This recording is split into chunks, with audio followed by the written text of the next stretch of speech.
So how do we combat this? The way we combat this is, number one, I'm going to tell all you guys right now, blast this out far and wide, share this video with everybody you know. If you are a Democrat, I need you to vote on Election Day.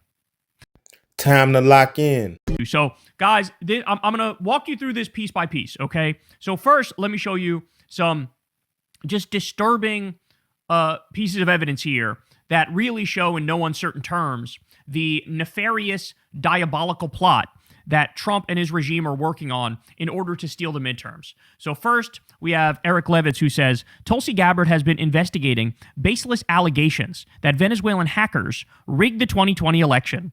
That's alarming, as it could indicate that Trump is trying to establish a national security rationale for seizing voting machines in November. So, as you all know, Trump illegally abducted the sovereign president of a foreign country, Venezuela. Even though they weren't any threat to us whatsoever, they weren't going to attack us.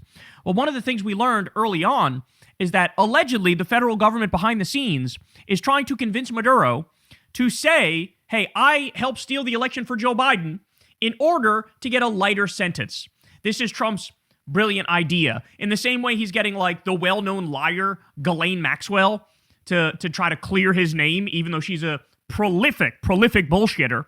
Now he's also going, yeah, let's get the guy who we were just calling a vicious dictator 7 seconds ago. Let's have him say something and pretend like it's gospel. Okay, so just absolutely disturbing. To give you some more specifics on it, in November 2020, Trump's attorney Sidney Powell falsely claimed that the voting machine companies Dominion and Smartmatic were secretly Venezuelan, in Powell's telling those firms' machines were designed by the Chavez regime, who was dead, by the way, at the time, to facilitate election rigging. It quickly became gospel on parts of the right that Venezuelan President Maduro had exploited secret programming with Dominion's machines to flip votes to Biden. In December 2020, on the basis of such conspiracy theories, Powell pitched the president on an audacious plan: declare a national security emergency and order the National Guard to seize voting machines in swing states. Okay? In an interview with the New York Times last month, Trump said he regretted not acting on this advice. Given the context, Gabbard's presence at the Fulton County raid and her newly revealed search for evidence of Venezuelan hacking in Puerto Rico are alarming. They indicate that the White House may be trying to engineer a pretense for illegally seizing voting machines this November in the name of protecting America's national security. So that's what you guys need to understand. Even though it's like an absolutely preposterous, ridiculous story here that they're trying to tell, that the Venezuelan government stole the election for Biden, they're just using that as the pretext to then give themselves a flimsy legal rationale to go, oh, now we have the right to seize the voting machines. Okay, more. This is the one that sent chills up my spine. Ready for this? Over the past 3 weeks, the nightmare scenario for November's midterms has grown more plausible. The nightmare scenario for this year's elections has long gone something like this. Ready? Control of the House comes down to a small number of close races. Republicans lead on Election Day in many of these contests, but their advantage steadily erodes as mail-in ballots arrive. Okay? That's what's known as the Red Mirage scenario, which happened in 2020, which helped feed the conspiracy theories, even though we knew it was going to happen. In fact, I was on the Joe Rogan Experience at the time before he lost his fucking mind, and I was telling him and Tim Dillon, here's what's likely to happen. The Election Day votes come in, they will skew more Republican. Then as the mail-in votes come in, they will skew heavily Democratic, and Biden will overtake Trump. Okay? Now they're saying that's likely to happen again this time, but this time Trump's going to act. Ready? The White House attributes these adverse trends to mass voter fraud and demands a halt to vote counting. So instead of acknowledging, yes, mail-in votes skew overwhelmingly Democratic and day of votes skew Republican, they're going to pretend, no, this is evidence of fraud. The fact that Democrats are winning the mail-in vote and overtaking the lead means that's fraud. That's what they're going to say. When states refuse to comply, the White House orders the military to seize ballots and voting machines from pivotal precincts before all votes have been tallied. The chain of custody over these ballots breaks down, making the election's true winners impossible to determine. The House incumbent GOP majority then asserts the authority to seat the Republican candidates in the contested races. American democracy as we know it ends. The reason that's so chilling is because every single step of that is perfectly plausible, if not probable and likely. In fact, I will go as far as to say it is probable, it is likely that this is what happens, that this is exactly how it unfolds. So how do we combat this?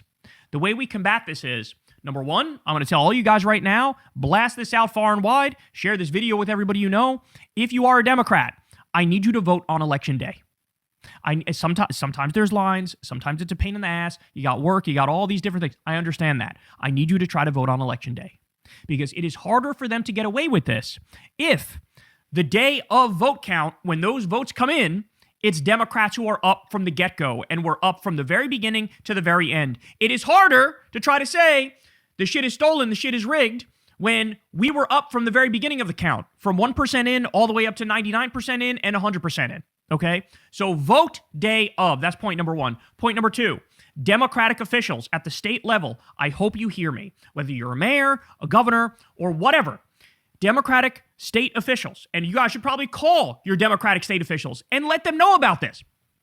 What I need you to do is tell the police beforehand, the state police, the local police, okay? Here's what's likely to happen. We have a president who tried to steal the 2020 election. He's probably going to try to steal this election as well. There's evidence in that direction, and you can share with them all the bullshit that I'm, showing you now, right? Just so that they get an understanding this is not made up out of whole cloth. He's actually going to try to steal this election, okay? What we need you to do is we need you to be prepared when Trump calls upon the National Guard. But honestly, I don't think he's going to call upon the National Guard. I think he's going to call upon ICE to do it. I think he'll have ICE do it. We need state police and local police to be there to block the illegal attempt from the executive branch and the illegal attempt from the National Guard and or ICE to try to seize those ballots. Okay? The other thing I need courts to be brought into the loop. I need courts to be told, hey, this is what's likely going to happen. Can a brother get an injunction on Trump inevitably trying to seize these ballots? Can we get an injunction right off the jump on him doing that?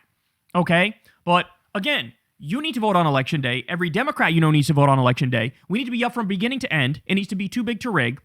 All the Democratic state officials need to know Trump is going to try to do this, and the state police need to be told, and the local police need to be told, you need to block the National Guard and or ICE from trying to do this, okay? Because they are the ones that are going to be in contravention of the law, no ifs, ands, or buts about it. This is a nefarious, diabolical plot